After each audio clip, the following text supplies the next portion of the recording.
Kenniscentrum De Terp in Hegebeintem ontpleert de joet het nieuwe welkomstboord.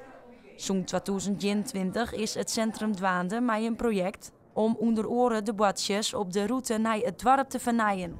Alle badjes die naar de Terp leiden binnen opleerst. En dat wie nevens het bestuur echt wel nodig. De boorden zien er al heel lang en er werkt een ratje toe, dus van alles wat, hout en metaal en je van die moderne bruine boorden. En nou, die hebben we naar Oerendel zetten. Niet alleen voor Terp Hegebeintem, maar ook voor Harstestaten, die is voor het bij en ook nog voor de Terp van de toekomst. En dat noemen we dan de navigatie, dat de bezitters het plak goed vinden kunnen. Kun je het heel maken met GPS natuurlijk, maar zo'n boordonderwijs is ook altijd wel handig.